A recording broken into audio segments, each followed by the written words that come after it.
ஓ, இதுல வந்து நீங்க எதெல்லாம் வந்து ஹோம்ஒர்க்கா நீங்களே போட்டுடலாம் நான் சொல்றேன்.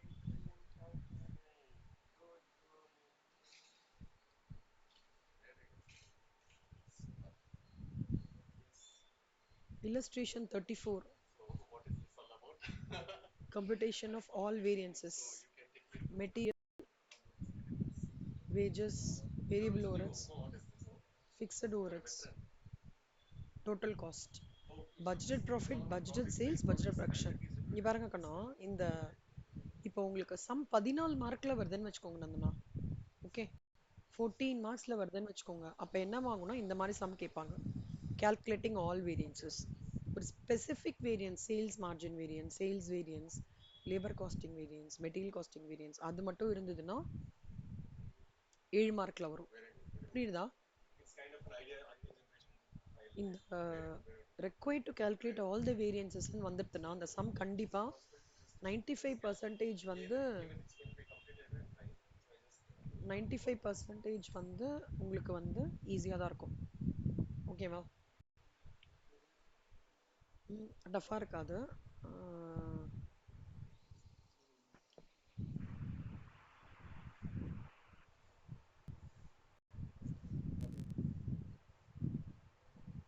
எல்லா வேரியன்ஸ் சோர்ஸோட கிளப்டு ஃபார்ம் கண்ணா அது. ஃபிக்ஸட் ஒரு வேரியன்சஸ் மட்டும் தவிர மற்ற வேரியன்சஸ்லாம் நீங்க போட்டுடலாம். செப்பரேட் செப்பரேட்டா நம்ம படிச்சிருக்க கிளப்பா இருக்கணும், அவ்வளவுதான். புரியுதா? ஓகே, இதை ட்ரை பண்ணுங்க. கஷ்டமா இருக்குன்னா சொல்லுங்க, நான் உங்களுக்கு போட்டு காமிக்கிறேன் கிளாஸ்ல. ம், இந்த சம்ம செப்பரேட் செப்பரேட்டா எடுத்து எட்டிங் பார்த்துக்கணும். இப்போ ஆ,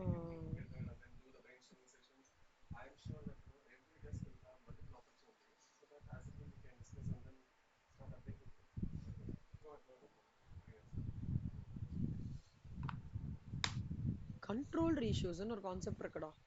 கண்ட்ரோல் ரேஷியோஸ்ன்றது எதுக்கு அப்படின்னா, எவ்வளோ எஃபிஷியன்சி கரண்டா அந்த டீம் வந்து கொடுக்குறாங்க. சரியா?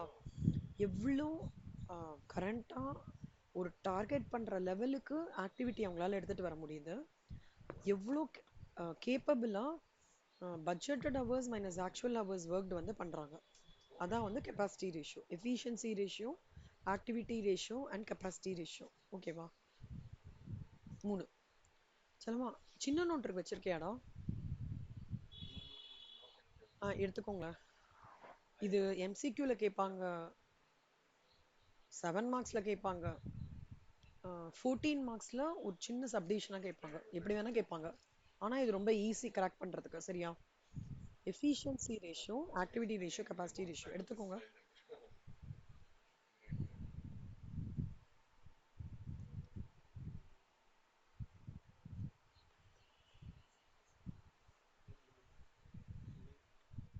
ம்,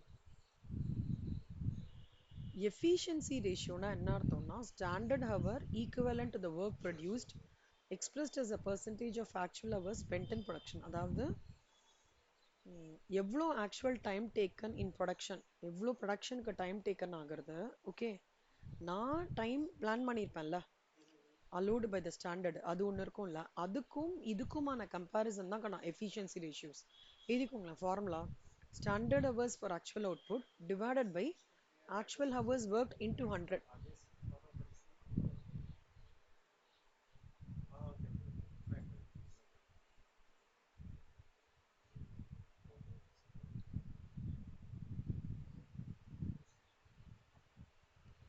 அடுத்தது எழுதிட்டீங்களா?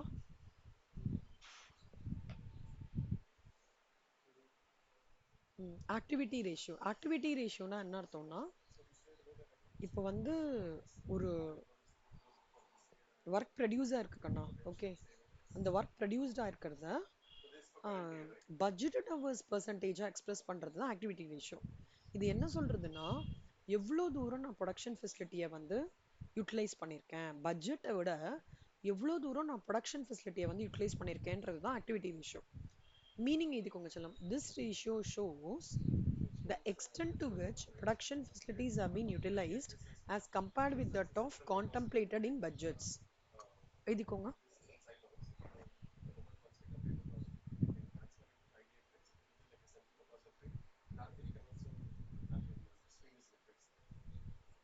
Its formula is actual ratio is equal to standard hours for actual output divided by budgeted hours into 100.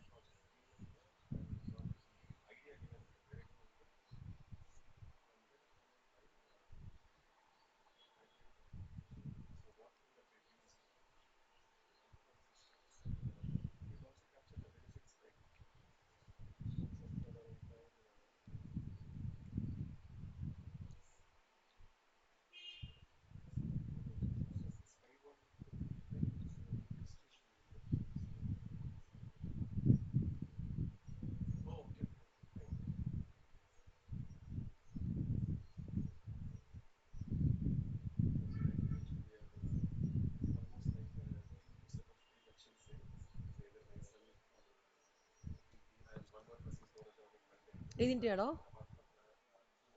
Activity ratio is equal to standard hours for actual output divided by budgeted hours into 100. எழுதிக்கோங்க.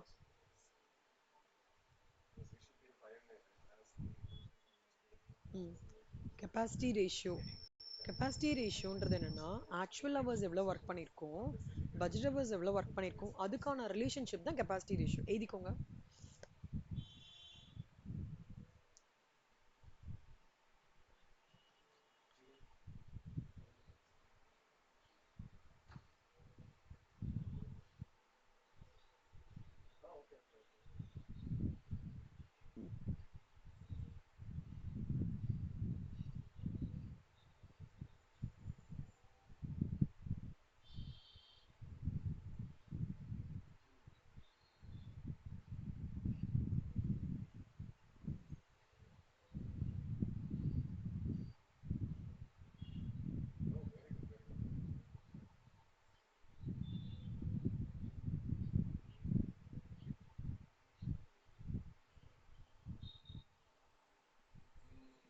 எழுதிட்டீங்களா? Good. Capacity ratio is equal to actual hours work divide by budget hours into 100. Super. Super. இப்போ பாருங்க problem பார்க்கலாம்.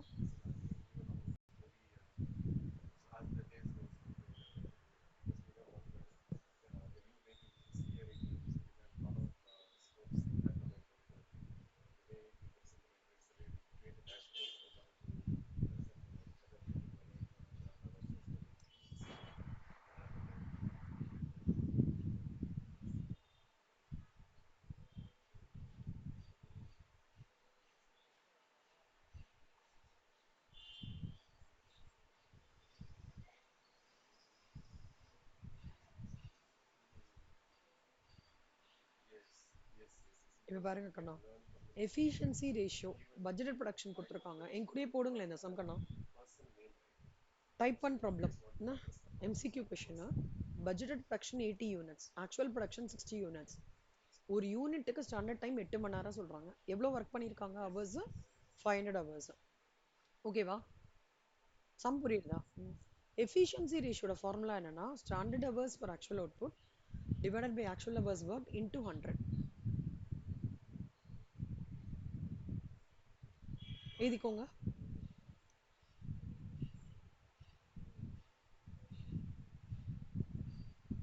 ஒரு யூனிட்டுக்கு 8 மணி நேரம்னா standard hours is always for actual production. கரெக்டா? அப்போ 60 யூனிட்டுக்கு எவ்வளவு மணி நேரம்? 480. அப்போ எஃபிஷியன்சி ரேஷியோ எவ்வளோ? 480 டிவைடட் பை ஆக்சுவல் ஹவர்ஸ் எவ்வளோ? 500 இன்டூ 100.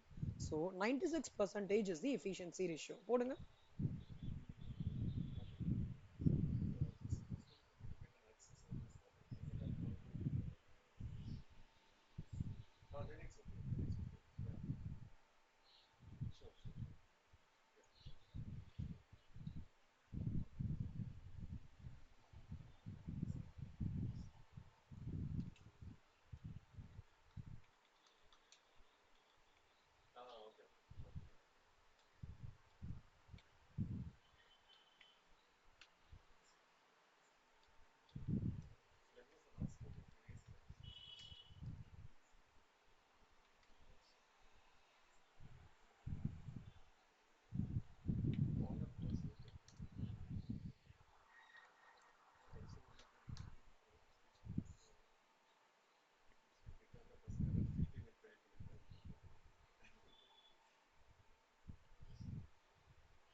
இப்போ முடிச்சிட்டீங்களா கண்ணா இது? எஃபிஷியன்சி ரேஷியோ போட்டிங்களா? 96% வந்ததா? குட். வந்துட்டா? Okay. Capacity ratio is equal to actual hours work divided by budgeted hours into 100. actual hours worked எவ்வளோ? 500 hours. ஓகே. இங்க பாருங்க கண்ணா, ஒரு யூனிட்டுக்கு 8 மணி நேரம்டா. ஓகே. அப்போ 80 யூனிட்டுக்கு 640 ஹவர். சரியா? எஃபிஷியன்சி வந்து output based, standard hours for actual output based. சரியா?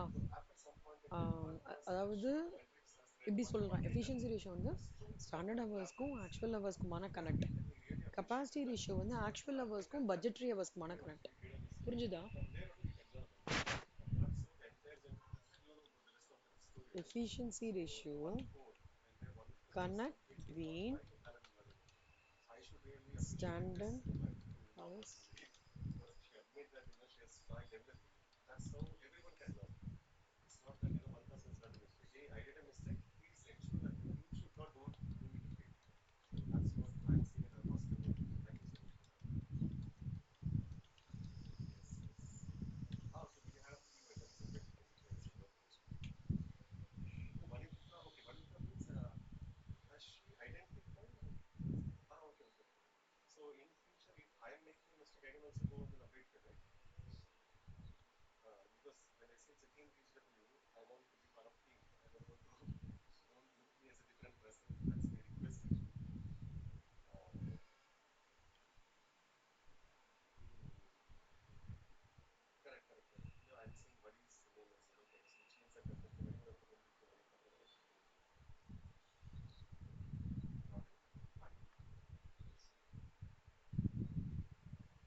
இது ஞாபகம் வச்சுக்கோங்க கண்ணா.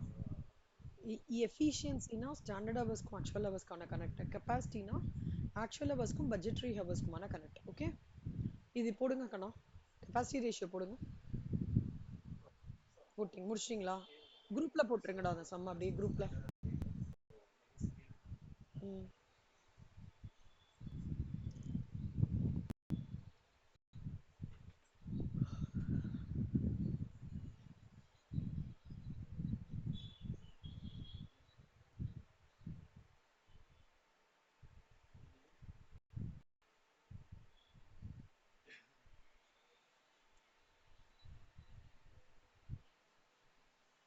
செல்லம், இல்லஸ்ட்ரேஷன் 36லேருந்து சால்வ்டு இல்லஸ்ட்ரேஷன்ஸ் தான்டா. ஏற்கனவே உங்களுக்கு கொடுத்தல இதெல்லாம் ஹோம்ஒர்க்கா? 35, 39 நிமிஷம்.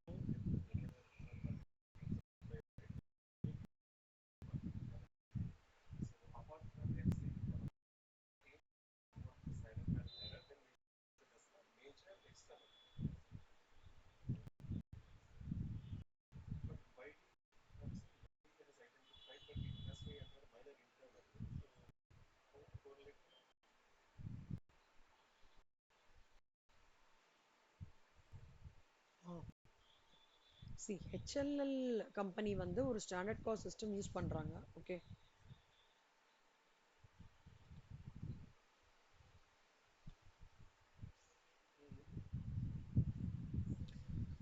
ஹெச்எல்எல் சிஸ்டம் படிக்க நந்தனா, நீங்க இந்த question படிங்களா?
Super.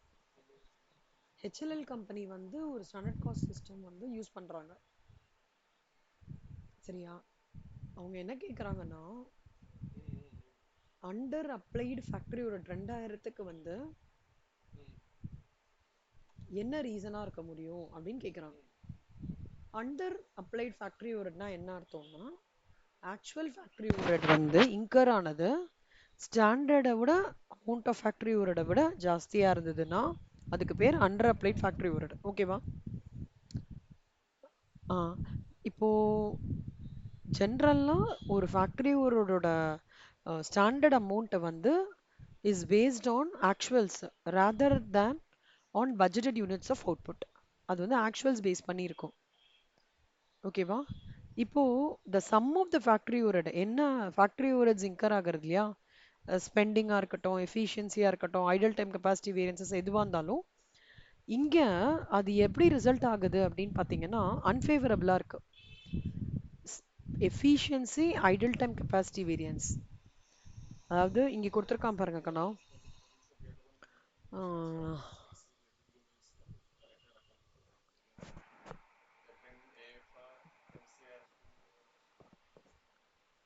incurred was exactly equal to budgeted for the year and there was under applied.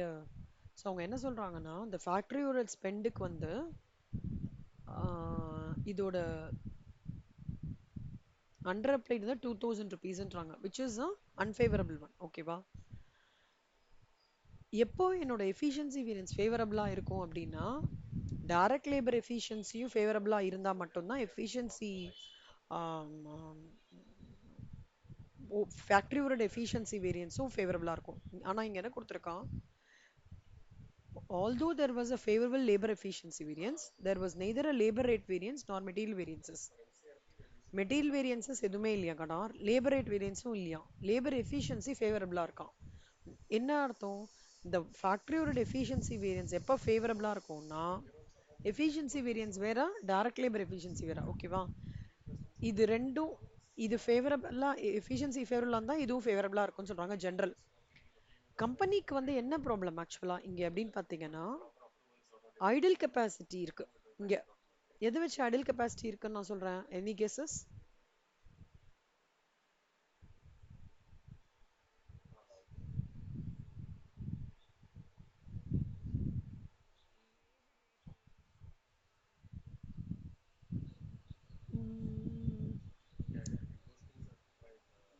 வேற ஏதாவது யோசிக்க முடியுதாக்கண்ணா? அதாவது கம்பெனி அவங்க சொல்ற ப்ரொடக்ஷன் பார்த்தீங்கன்னு வச்சுக்கோங்க, 19,200 செல்லம் ரிப்போர்ட்டோட. ஆனா அவங்களோட பட்ஜெட் பார்த்தீங்க அப்படின்னா 2000 யூனிட். 2000 யூனிட் பண்ற இடத்துல 19,200 தான் பண்றாங்கன்னா, அப்பனா என்ன அர்த்தம், அந்த கேப் வந்து idle capacity variance, unfavourable idle capacity வேரியன்ஸ்னு அர்த்தம். புரியுதா? அந்த ரெண்டுத்துக்கான கேப் சொல்றாங்க. இப்போ as to the factory overhead spending variance, the balance would be unfavorable because actual cost எவ்வளோ ஆகிறது இந்த கம்ப்ளீட் இதுக்கும், பட்ஜெட்டட் காஸ்ட் எவ்வளோ ஆகுறதுன்ற அந்த டிஃப்ரென்ஸ் பார்க்கணும் சொல்லலாம். இப்போ production total production cost standard வந்து 1,30,000.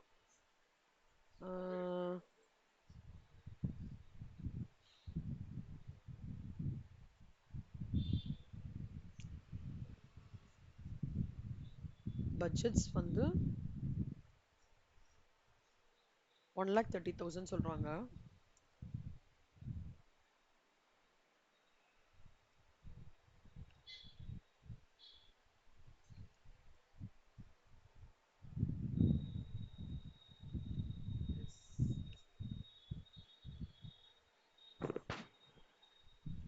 $19,200 ப்ரொடக்ஷன் அண்ட் சேல்ஸ் வந்து ரிப்போர்ட் பண்றாங்க.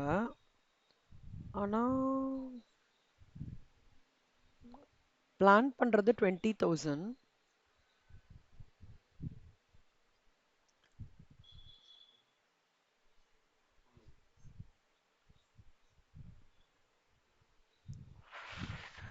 ஓகே, பிளான் பண்றது பிளான் பண்ணிருக்கிறது 20,000, 19,200னால இந்த கேப் அப்போ வந்து அன்ஃபேவரபிள் ஐடியல் கெப்பாசிட்டி வேரியன்ஸ்னு சொல்கிறாங்க. அது ஃபைனு.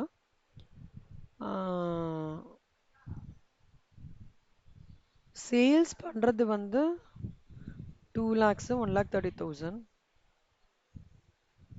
இப்படி எழுதிக்கோங்க செல்லம். ஓகே, இப்போ இந்த 19,200ம் 20,000க்கான 19,200 தான் வந்து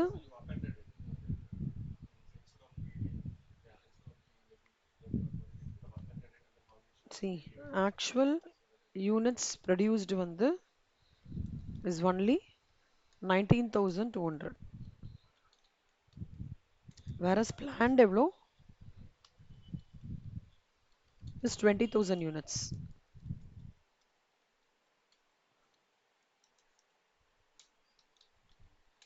ஸோ ஹியர் அவங்க என்ன ஆன்டிசிபேட் பண்ணுறாங்கன்னா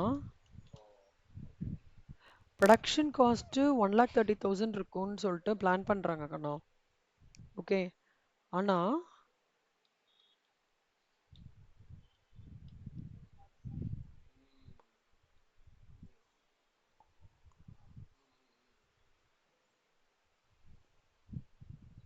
the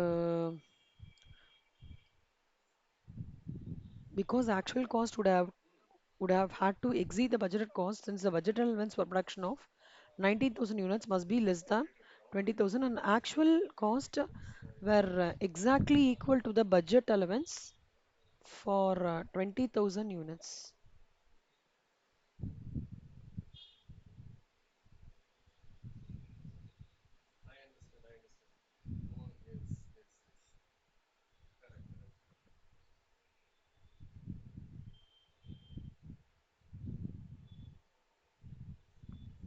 Actual cost were exactly equal to the budget allowance.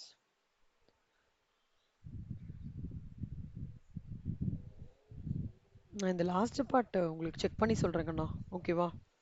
Otherwise crux என்ன அப்படின்னா, இந்த சம்மை பொறுத்த வரைக்கும் அண்டர் அப்ளைட் ஆஃப் 2,000 அப்படின்றது ஜென்ரலாக அண்டர் அப்ளைன்றது உங்களுக்கு ஆக்சுவல் ஃபேக்ட்ரி ஓவர்ஹெட் வந்து இன்க்ரீஸாக இருக்கும் ஸ்டாண்டர்ட் விடன்னு அர்த்தம். அதே மாதிரி ஒரு இந்த 2,000 அப்படின்றது வந்து இவங்க சொல்கிற அண்டர் அப்ளைடுன்றது வந்து இட்ஸ் அ அன்ஃபேவரபிள் வேரியன்ஸ் ஓவராலாக. ஓகே, அதே மாதிரி பிளான் பண்ணது 20,000 யூனிட்டு, பட் ப்ரொடக்ஷன் பண்ணது 19,200 யூனிட்ஸ். இந்த வேரியன்ஸ்ன்றது வந்து due to idle time issues அப்படின்னு சொல்கிறாங்க. இந்த லாஸ்ட் பேரா மட்டும் உங்களுக்கு கன்ஃபார்ம் பண்ணுறேன். ஓகே,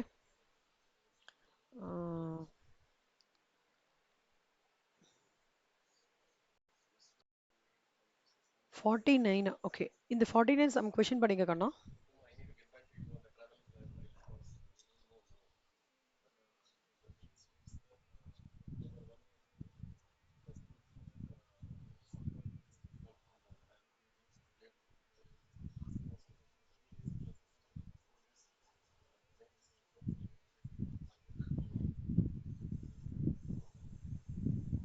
இப்போ ஸ்டாண்டர்ட் காஸ்ட் இன்ஸ்டலேஷன்றது வந்து எப்படின்னா ஒரு அப்ஜெக்டிவ் ஆஃப் அ மேனேஜ்மெண்ட்டுக்கு கனெக்டடாக இருக்கும்.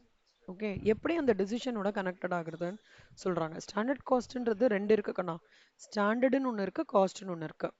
ஸ்டாண்டர்டை நீங்கள் கரெக்டாக டிட்டர்மைன் பண்ணாதான் அந்த காஸ்ட்டு வந்து எவ்வளோ ஆகும், அந்த சக்ஸஸ் ஆஃப் தி ஆர்னே அப்ஜெக்டிவ்க்கு எவ்வளோ ஆகுன்றதை அசஸ் பண்ண முடியும். இல்லை ஒன்றும் இல்லை, மேனேஜ்மெண்ட்டுக்கு அது ஈஸியாக இருக்குது ப்ரொடக்ஷன் பெர்ஃபார்மன்ஸ் பண்ணுறதுக்கு. அப்புறம் it helps the management in fixing the ஸ்டாண்டர்ட்ஸை. Standard cost is useful in formulating production planning and price policies. It guides as a measuring rod for determination of variances. It eliminates inefficiencies by taking corrective measures. It is an effective tool of cost control. It helps the management in taking decisions. Management by exception என்னன்னு சொல்லுங்க செல்லம். What do you mean by management by exception? Stage 1ல படிச்சிருப்பீங்க.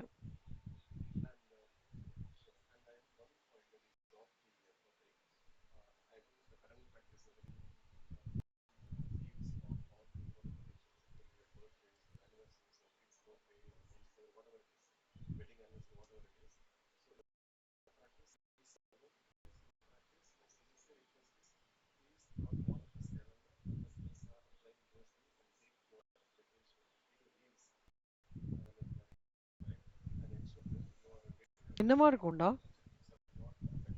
Management by எக்ஸெப்ஷன்னா?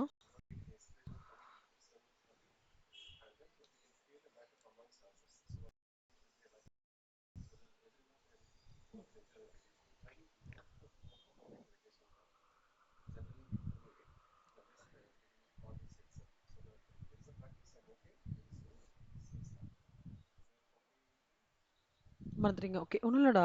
இந்த ஆக்டிவிட்டில எது தேவையானது, எது நான் வேல்யூட் ஆக்டிவிட்டி.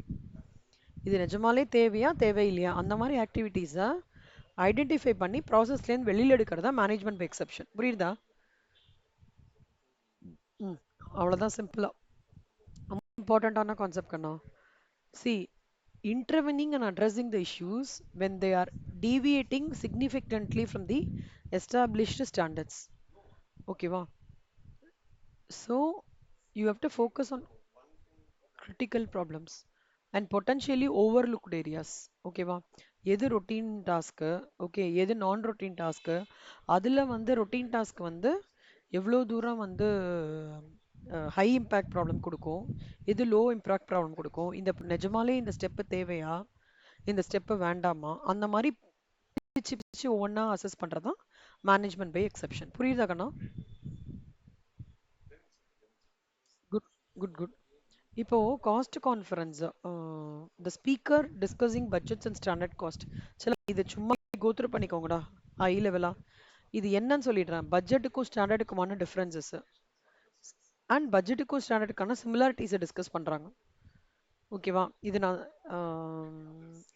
என்ன சொல்றது, ஸ்டாண்டர்ட் காஸ்டிங் போன வாட்டி ஆரம்பிக்கும் போதே, இது ஒரு வாட்டி பட்ஜெட்டரி கண்ட்ரோல் பண்ண வாட்டி ஆரம்பிக்கும் போதே இதெல்லாம் எக்ஸ்பிளைன் பண்ணேன் அந்த ரெஸ்பெக்டிவ் சாப்டர்ல. இப்போ நீங்க கோத்ரூ பண்ணி பாருங்க, டஃபா இருந்ததுன்னா சொல்லுங்க இது. Okay. The use of standard cost in pricing budgeting is quite valuable since decisions in the fields of pricing. அதாவது ஒரு பட்ஜெட்டிங் பிளானிங் பண்ணும்போது இந்த ஸ்டாண்டர்ட் காஸ்டோட யூசேஜ் அதெல்லாம் வந்து வேல்யூபிளா அப்படின்னு கேட்குறாங்க. So to set sale prices, எக்ஸிக்யூட்டிவ்ஸ்க்கு கண்டிப்பாக வந்து காஸ்ட் இன்ஃபர்மேஷன் தேவைப்படும். ஓகே. ஸோ ஸ்டாண்டர்ட் காஸ்ட் வந்து represents the cost that should be attained in a well managed plant operated at normal capacity. Budgets வந்து யூஸ்ஃபுல்லாக இருக்கிறது எதுக்குன்னா planning, coordinating future activities and for controlling the current activities. Plan பண்ணுறது future activity, coordinate பண்ணுறது current ஆக்டிவிட்டியை control பண்ணுறது.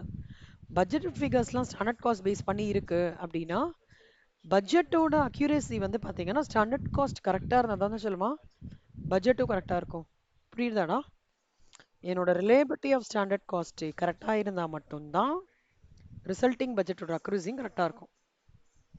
புரியுதா? Good.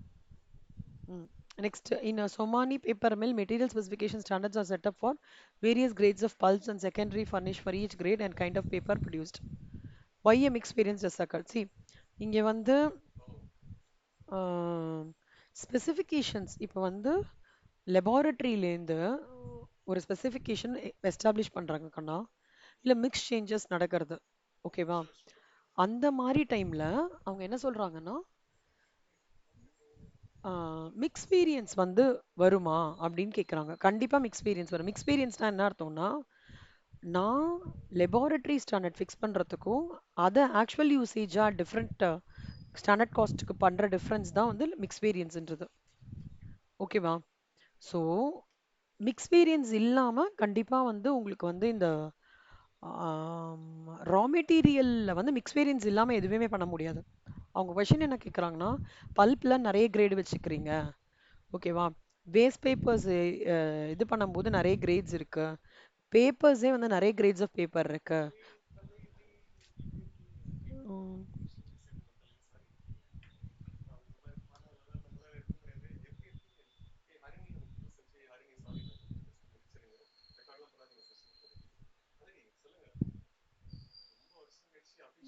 the cost accountant is able to determine a material mix variance. Why why a mix variance does occur? ஓகேவா?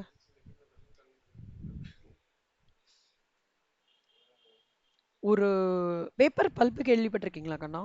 Paper pulp. அந்த paper பல்ப்புக்கே different grades இருக்குடா.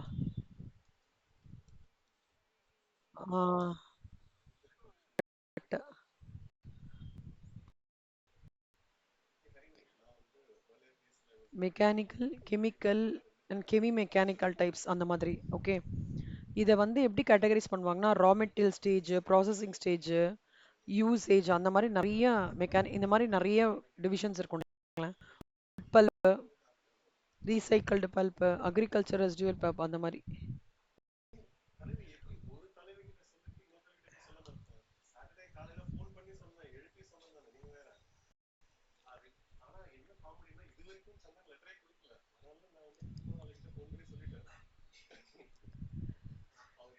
நான் சொல்றது மட்டும் அண்டர்லைன் பண்ணிக்கோங்க கண்ணா. Various grades of bulbs.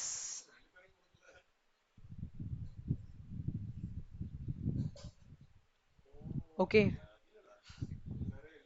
why a mixed variance does occur, இது ரெண்டுத்தையும் அண்டர்லைன் பண்ணிக்கோங்க.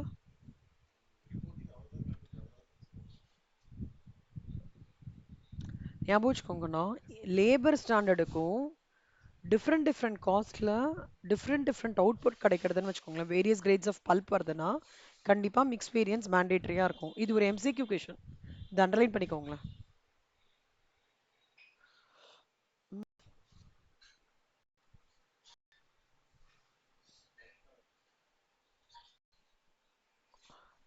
ஃபார்முலாலாம் எப்படிடா படிச்சிருக்கீங்க செல்லம்?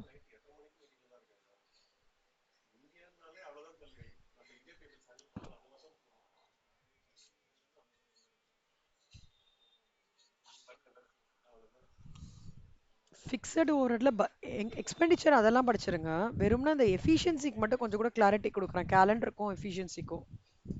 ஓகேவா? இப்போ இந்த சம் எப்படின்றத ஒரு ஹை லெவல் இன்ட்ரடக்ஷன் கொடுக்குறேன். இது வந்து ரெக்கன்சிலேஷன் சம் கண்ணா. ஓகேவா? ரெக்கன்சிலேஷன் சம்ன்றது என்ன, எப்படி நடக்கும்னா, பட்ஜெட் ப்ராஃபிட்டுக்கும் ஆக்சுவல் ப்ராஃபிட், இப்போ நம்ம வந்து balances per passbook to cash book பண்றோம்ல, balances per financial PNL to costing PNL stage ஒன்ல, அந்த மாதிரி ஸ்டேஜ் டூல பட்ஜெட் ப்ராஃபிட்டுக்கும் ஆக்சுவல் ப்ராஃபிட்டுக்குமான கனெக்ட் எப்படிலாம் இருக்கு அப்படின்றது தான் இந்த ஸ்டேட்மெண்ட் ஆஃப் ரெக்கன்சிலேஷன். ஓகே. ம்.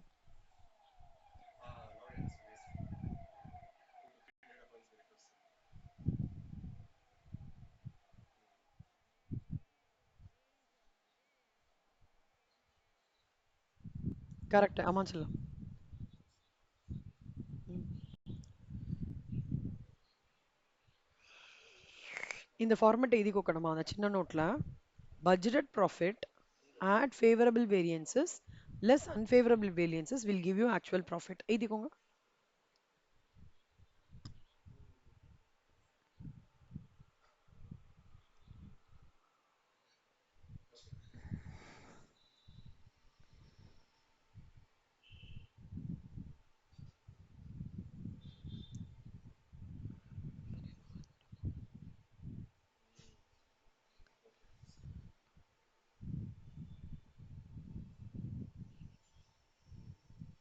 எழுதிட்டியாடா?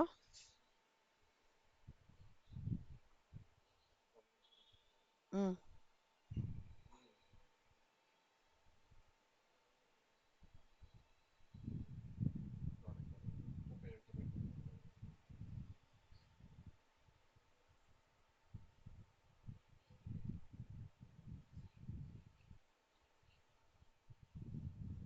சூப்பர்.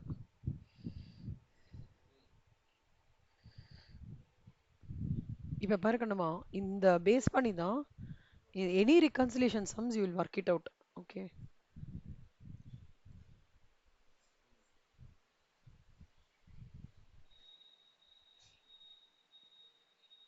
நந்தனா, அந்த reconciliation வந்து உங்களுக்கு நான் நெக்ஸ்ட் கிளாஸ்ல எடுக்கிறேன் நந்தனா. ஓகேவா? நீங்க இப்ப இன்னைக்கு என்ன பண்ணணும்னா, ஓஆர்ல வேம் மெத்தட் எப்படியாவது முடிச்சு எனக்கு ஹோம்ஒர்க் அமுச்சு விட்டுருங்க, ரொம்ப இம்பார்ட்டன்ட். அப்பதான் நான் ஓஆர்ல நெக்ஸ்ட் உங்களுக்கு சொல்லி தரும் போது ஈஸியா இருக்கும். Number one. அப்புறம் இந்த இது connect,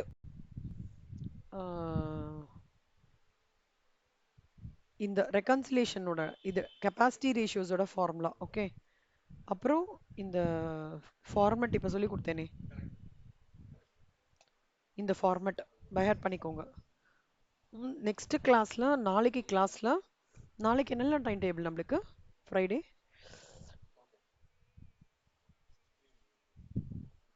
corporate accounting FM. Okay. சரி, நான் கார்பரேட் அக்கௌண்டிங்ல அந்த மாடியூல் 2 பார்க்கணும்ல, கரெக்டா?